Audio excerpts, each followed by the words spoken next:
I cannot believe you are doing this, Luca, Catherine Romano whispered, her voice breaking as she stared at the divorce papers her husband had just placed on the dining table. I just came from the doctor yesterday. Yesterday, Luca. And you have already had these drawn up? Luca Marchetti stood by the window of their penthouse, overlooking Boston Harbor, his back to his wife, his shoulders rigid beneath his tailored Armani suit. He was 44 years old, built like a man who worked out daily, his dark hair perfectly styled, his presence commanding, even in silence. When he finally turned to face her, his expression was cold, detached, the face of a man who had already made his decision and would not be swayed by emotion. This is not about timing, Catherine, he said, his voice flat and emotionless. This is about reality. You have stage 3 breast cancer. The doctors gave you a 6 to 5% survival rate with treatment. That means there is a 35% chance you die. Those are not odds I am willing to bet my future on. Your future, Catherine repeated, disbelief flooding through her. Luca, we have been married for 9 years. 9 years. I stood by you through federal investigations. I kept my mouth shut when your enemies threatened me. I loved you when everyone else feared you. And the moment I get sick, you are walking away? You stood by me because that was your role as my wife, Luca said, moving to the bar and pouring himself a scotch. You did what was expected, but I did not sign up to be married to a cancer patient. I did not agree to spend the next year, maybe longer, watching you deteriorate, watching you lose your hair, get weak, become a shadow of the woman I married. So that is what this is about, Catherine said, anger cutting through her shock. My appearance. The way I will look during treatment. You are divorcing me because I might not be pretty enough for you anymore. Do not simplify this, Luca said, taking a drink. This is about my life, my business, my reputation. People in my world see weakness as an invitation. If they see me with a sick wife, if they see me distracted by hospitals and treatments and emotional turmoil, they will think I am vulnerable. They will move against me. Then protect yourself, Catherine said, her voice rising. Hire more security. Be more careful. But do not throw away our marriage because you are afraid of looking weak. It is already done, Luca said, gesturing to the papers. My lawyers have everything ready. The divorce will be finalized in 3 weeks. I have connections, judges who owe me favors. You will receive a settlement of $5 million. The house in Beacon Hill is yours. Your medical expenses will be covered for 1 year through a trust I am establishing. After that, you are on your own. 1 year, Catherine said quietly. Luca, treatment could take 18 months or longer. What happens if I am still sick after a year? Then you use the $5 million to figure it out, Luca said without sympathy. That is more than generous, Catherine. Most women in your position would get nothing. Most women in my position, Catherine said, tears now streaming down her face, are not being abandoned by their husbands the day after a cancer diagnosis. Most women in my position have partners who actually meant their wedding vows. Vows are just words, Luca said dismissively. They do not change reality. And the reality is that I want a different life than the one I will have if I stay married to you. I want a wife who is healthy, who can appear with me at events without people whispering about cancer, who can give me children before it is too late. We could have had children, Catherine said. I wanted children. You were always the one who said we should wait. And now I am grateful we did, Luca replied. Can you imagine how much more complicated this would be if we had kids? This way is clean. You get your settlement, your medical coverage, the house. I get my freedom. Everyone moves on. How can you be this cold? Catherine asked, searching his face for any sign of the man she had married, the man who had once told her she was the most important thing in his world. How can you look at me and feel nothing? I feel inconvenienced, Luca said honestly. I feel frustrated that this happened right when I was preparing to expand my operations into New York. I feel annoyed that I have to deal with divorce proceedings when I have more important things to focus on. But sympathy? Guilt? No, Catherine. I do not feel those things. I never have. He set down his glass and walked toward the door. You have 48 hours to pack your personal belongings, he said. Movers will come for the rest and put it in storage until you are settled in Beacon Hill. My lawyer will contact you tomorrow about signing the papers. I suggest you do not fight this. You will lose, and it will only delay the inevitable. And just like that, he left, walked out of their bedroom, out of their marriage, out of her life, as easily as someone leaving a business meeting that had run too long.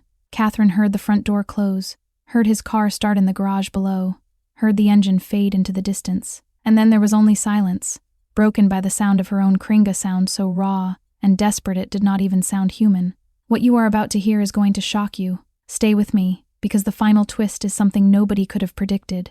Not even the doctors who thought they knew the truth. This is the story of Catherine Romano, and it is the story of how a powerful mafia boss divorced his wife the day after her cancer diagnosis, how a woman faced the fight of her life, completely alone, and how a revelation from her doctor changed everything anyone thought they knew. This story will teach you a powerful lesson. Never abandon someone in their darkest hour because you have no idea what the real story is. Never assume you know someone's future based on a diagnosis. And never underestimate what a woman will discover when she is fighting for her life. Alone. Where are you watching from right now? Are you alone? What time is it there? Because you need to hear every single word of what happens next. Kindly hit the subscribe button now. If you have ever been abandoned when you needed someone most, if anyone has ever shown you that their love came with conditions, this story is for you. Stay with me, because what the doctor revealed will leave you absolutely speechless. Catherine Romano, born Catherine Hayes, had grown up in a working-class neighborhood in South Boston. The daughter of a firefighter and a nurse, good people who worked honest jobs and raised their daughter to value integrity above everything else. Her childhood was filled with love, even though money was always tight. Her parents stretching every dollar to make sure Catherine and her 2 younger brothers had what they needed. Catherine was bright, graduating from Boston College with a degree in social work, planning a career helping families in crisis, wanting to give back to communities like the one she grew up in. At 26, she was working at a nonprofit that provided services to domestic violence survivors when she met Luca Marchetti at a fundraising event the organization was hosting. Luca was 35, already established as one of Boston's most powerful and dangerous men.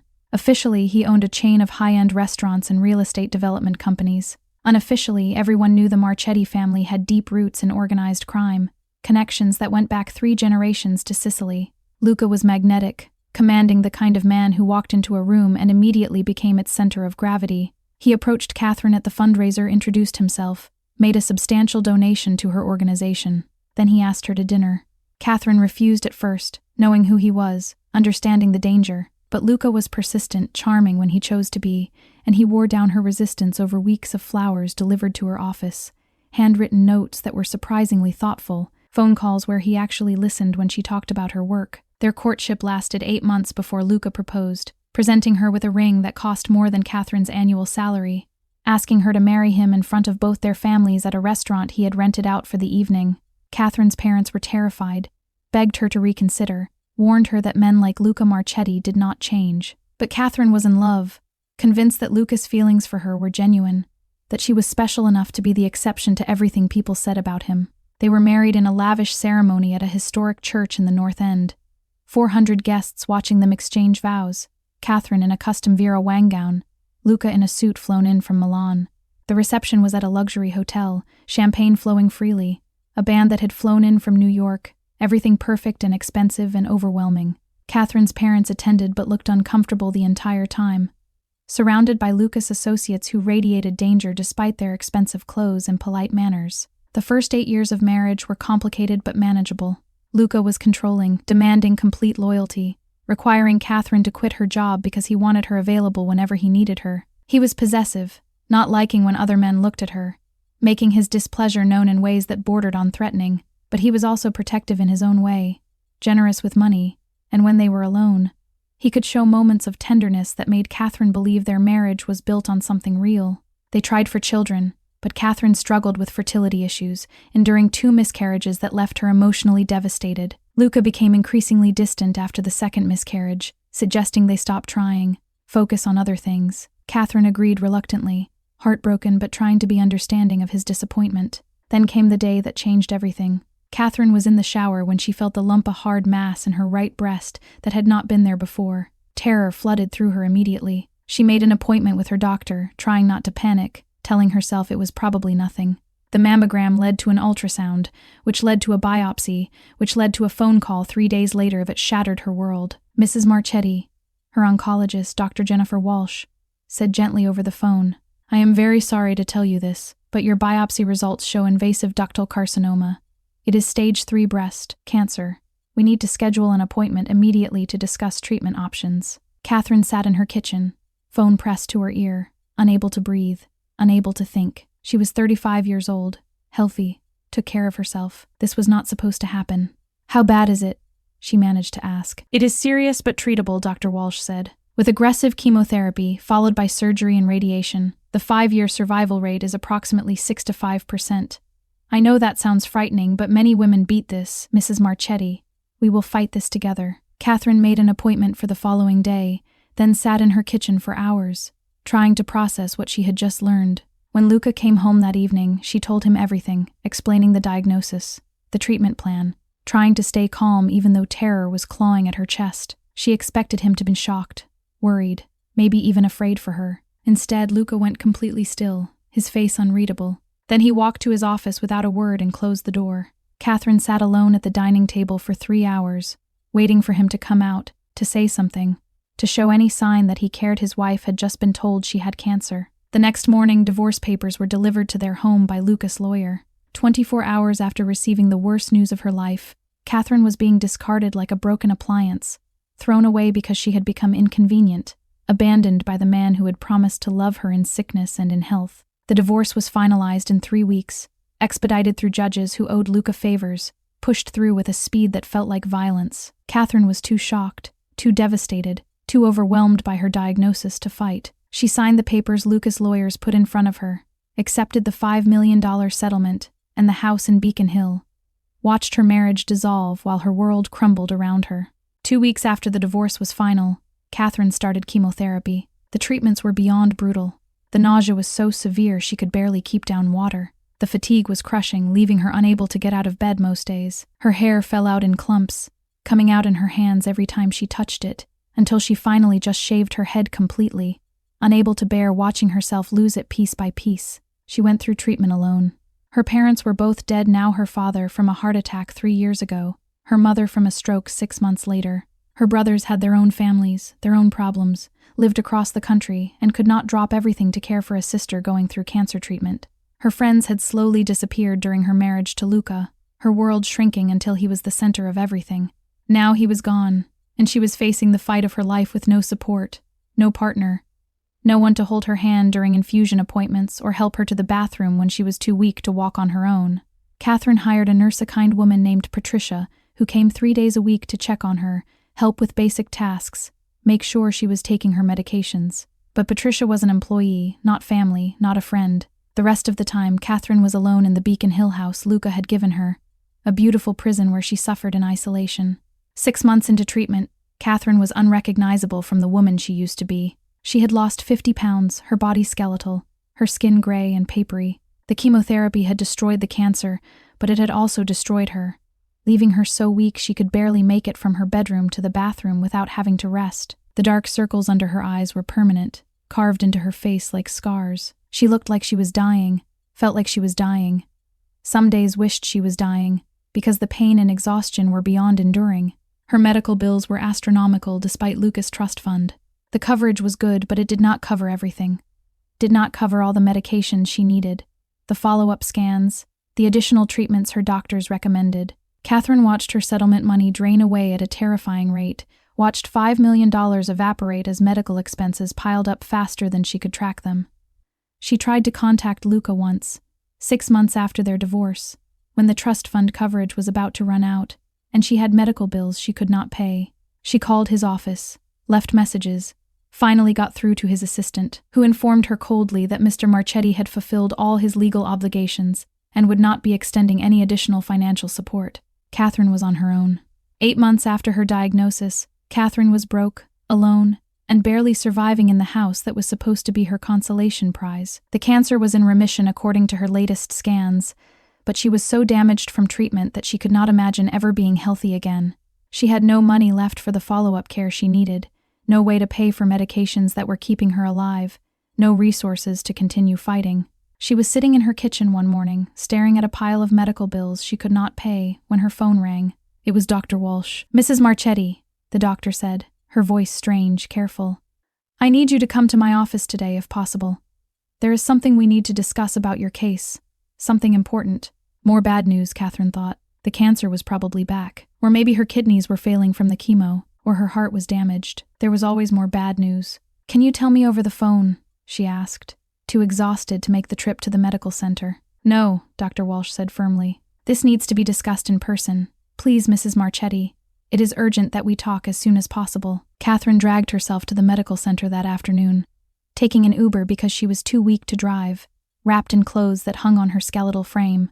Dr. Walsh was waiting for her in a consultation room, her expression grave, her hands clasped tightly on her desk in a way that made Catherine's stomach twist with dread. "Mrs. Marchetti," Dr. Walsh began, her voice shaking slightly. "What I am about to tell you is going to be very difficult to hear. There has been—" She paused, searching for words. "There has been a catastrophic error with your medical records." "What kind of error?" Catherine asked, fear flooding through her. "Your biopsy results," Dr. Walsh said slowly. "The ones that showed invasive ductal carcinoma. They were—" She took a breath. "Incorrect." Catherine stared at her, unable to process the words. "What do you mean, incorrect?" "There was a mix-up in our pathology lab," Dr. Walsh explained, tears forming in her eyes. "Your biopsy sample was switched with another patient's sample. The results you received, showing stage 3 breast cancer, those results belonged to someone else. Your actual biopsy showed a benign fibrous mass, common, harmless, requiring no treatment beyond monitoring." The room tilted. Catherine gripped the armrests of her chair, her heart pounding so hard she thought it might explode. "I never had cancer," she whispered. "No," Dr. Walsh confirmed, tears now streaming down her face. "You never had cancer, Mrs. Marchetti. I am so profoundly, catastrophically sorry. The chemotherapy, the radiation, all the treatment you endured, it was completely unnecessary. You were never sick." Catherine could not breathe, could not think, could not process what she was hearing. "I destroyed my body for nothing," she said, her voice barely audible. "I lost my marriage, my health, my entire life, because of a mistake." "Yes," Dr. Walsh said. "And Mrs. Marchetti, there is more. The patient whose results you received, her name was Sarah Bennett. She had stage 3 breast cancer. But because she received your results, showing a benign mass, she did not seek treatment. By the time the error was discovered, her cancer had progressed to stage 4. She died 2 weeks ago. I am so sorry." "A woman died," Catherine said, shock layering upon shock. "A woman died because she got my results and thought she was healthy." "Yes," Dr. Walsh said. "This error cost Sarah Bennett her life, and it destroyed yours. The hospital is conducting a full investigation. We are prepared to accept full liability. But Mrs. Marchetti, you need to know the chemotherapy you received has caused permanent damage. Your heart has been weakened. Your kidneys show significant impairment. Your bone marrow—" She trailed off. "We need to run extensive tests to determine the full extent of the harm." Catherine stood up on shaking legs. "I need to leave," she said. "Mrs. Marchetti, please," Dr. Walsh said. "We need to discuss your legal options, the hospital's liability." "I need to leave," Catherine repeated, and she walked out of that office and into the bright afternoon sun, her mind empty of everything except the crushing weight of what she had just learned. She went home to her empty house, and she sat in the dark for hours, unable to cry, unable to feel anything except a numbness so profound it felt like she was already dead. She had endured 9 months of hell, had destroyed her body with chemotherapy she never needed, had lost her marriage and her future because of a clerical error in a pathology lab, and Luca had abandoned her based on a lie, had thrown her away because of a diagnosis that was never real. 3 days later, Catherine called Luca's office. For the first time in 9 months, he actually took her call. "What do you want, Catherine?" he said, his voice impatient. "I thought we were done." "I need to see you," Catherine said, her voice flat and emotionless. "In person, today." "I am busy," Luca said. "Whatever you need to discuss can be handled through our lawyers." "I never had cancer," Catherine said. "The diagnosis was wrong. There was a mistake at the hospital. I was never sick, Luca." Silence on the other end of the line. "Then, what are you talking about?" "My biopsy results were switched with another patient," Catherine explained mechanically. "I had a benign mass. She had cancer. I got her diagnosis. She got mine. I spent 9 months destroying my body with chemotherapy I did not need, while she died from cancer she did not know she had." More silence. Catherine could hear Luca breathing, could almost feel him calculating, processing, deciding how this information affected him. "That is unfortunate," he finally said. "Unfortunate," Catherine repeated. "Luca, you divorced me because of a diagnosis that was wrong. You threw me away, left me to suffer alone, destroyed our marriage because you thought I was dying, and I was never even sick. None of that changes my decision," Luca said coldly. "I made a choice based on the information I had at the time. The fact that the information was incorrect is not my responsibility." "Not your responsibility," Catherine said, something cold and hard forming in her chest. "I lost everything because of that mistake. My health, my fertility, my future. And you lost nothing." "I lost a year dealing with divorce proceedings when I should have been focused on business," Luca said. So do not act like I came out of this unscathed. You lost a year, Catherine said quietly. I lost my entire life. If you are looking for an apology or sympathy, you are wasting your time, Luca said. What happened to you is tragic, but it has nothing to do with me anymore. I have moved on, Catherine. I have a fiancé now, younger, healthier, someone who can actually give me children. I suggest you move on as well. Who is she? Catherine asked. That is not your concern, Luca replied. Look, I am sorry for what happened to you, truly, but I cannot change the past, and I am not going to let your situation affect my future. We are done, Catherine. Accept that and let me go. Let you go, Catherine said. You are the one who left me, Luca. You do not get to ask me to let you go. Then do not, Luca said. Hold on to your bitterness if it makes you feel better. But do not contact me again. My lawyers will send you a formal cease and desist if you do. He hung up. Catherine sat holding the phone, staring at nothing, feeling something shift inside her, something dark and cold and utterly without mercy. If Luca thought this was over, if he thought he could just walk away from what he had done, he was wrong. Catherine Romano might be broken, might be damaged beyond repair, but she was not defeated, and she was not done.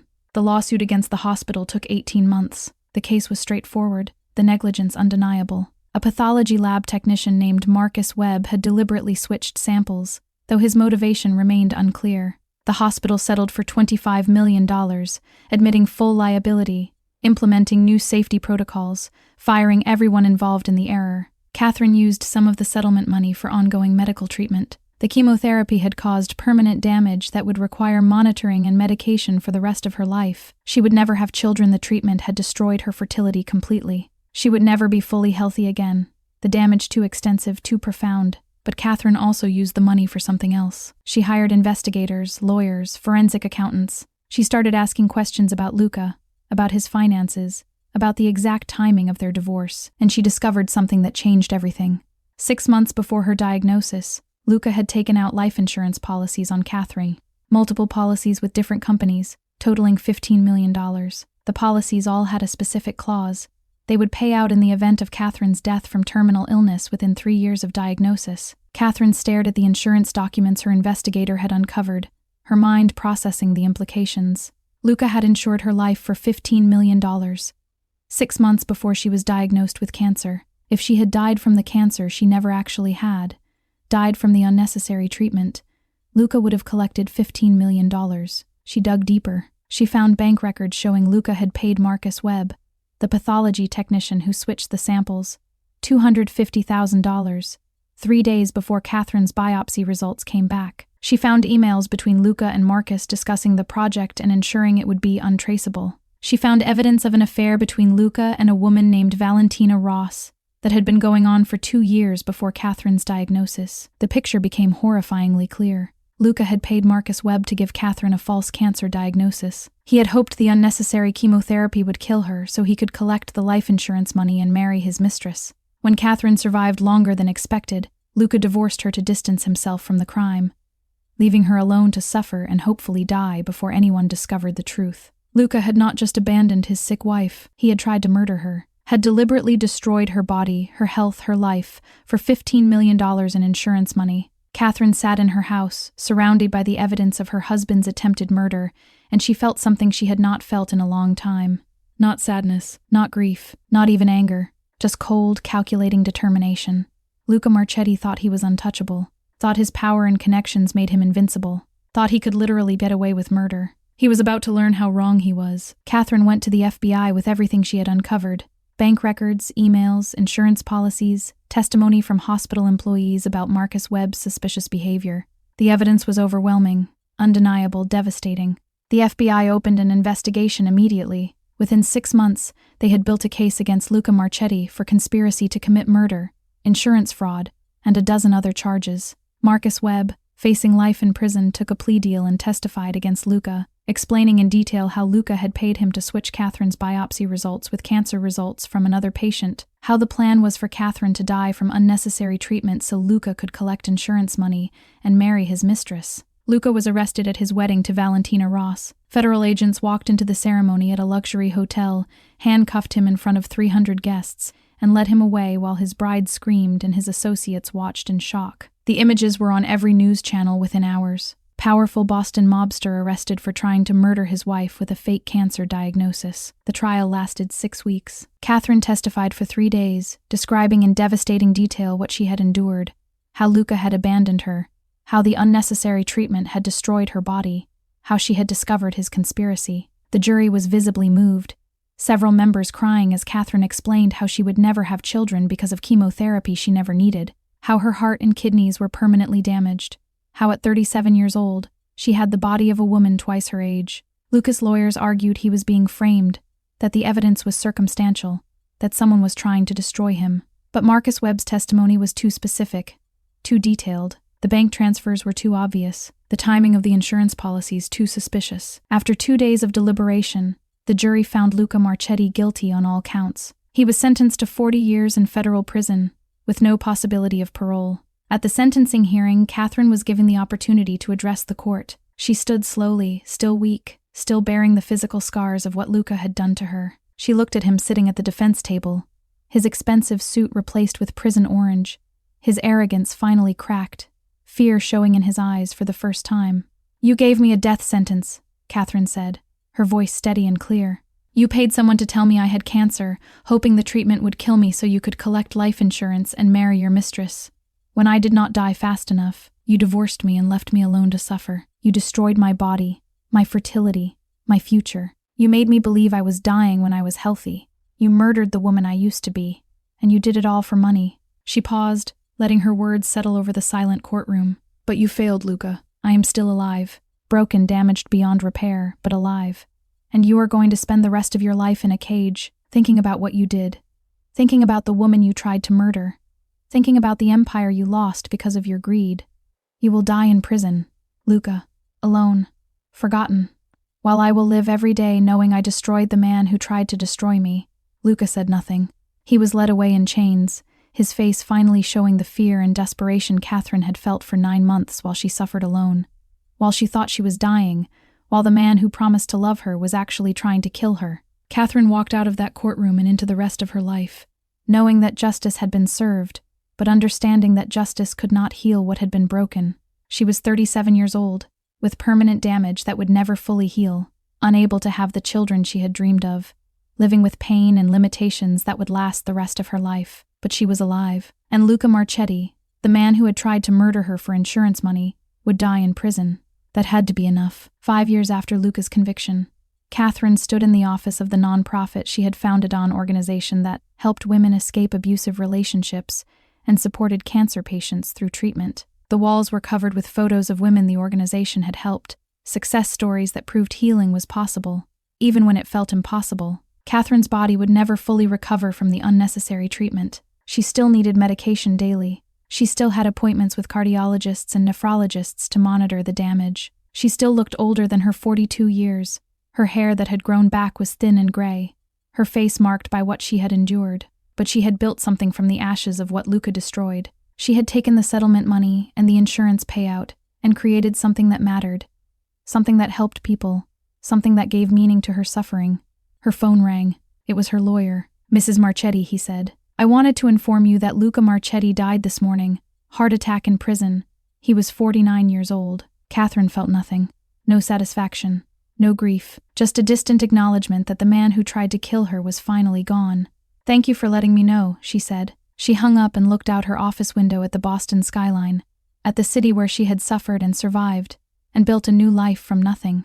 Luca was dead, and Catherine was alive. In the end, that was all that mattered. This is the story of how a Mafia boss divorced his wife after her cancer diagnosis, how he had actually paid to give her that false diagnosis, hoping it would kill her, and how the truth revealed destroyed him completely. Luca Marchetti learned that evil does not always win, that even the most powerful men can fall, that trying to murder your wife for insurance money is the kind of evil that eventually catches up with you. If this story reminded you that abandoning someone in their darkest hour reveals who you truly are, that greed can drive people to unthinkable evil, that the truth always comes out eventually, then you understand what Catherine's story means. Hit that like button if you believe in justice, if you think people who harm the vulnerable deserve to pay, if you know that survival sometimes means living with broken pieces and finding strength anyway. Share this with someone who needs to hear it, someone who has been abandoned, someone who stayed strong through unimaginable pain. And subscribe, because we have more stories coming that prove evil does not always win, that the powerless can destroy the powerful when truth comes to light, that karma is real, and sometimes it wears prison orange and dies alone in a cell. This is Best Heart Stories, where every story reminds you that your worth is not determined by how others treat you, but by your ability to survive what they put you through. Catherine Romano was given a death sentence by the man who promised to love her. She survived, she rebuilt, she won, and he lost everything. Never let anyone make you believe you are disposable. Never trust someone who abandons you when you are vulnerable. And never underestimate the power of truth to destroy even the most carefully constructed lies. Thank you for staying until the end. You are stronger than anyone who ever tried to break you. Remember that. I will see you in the next story.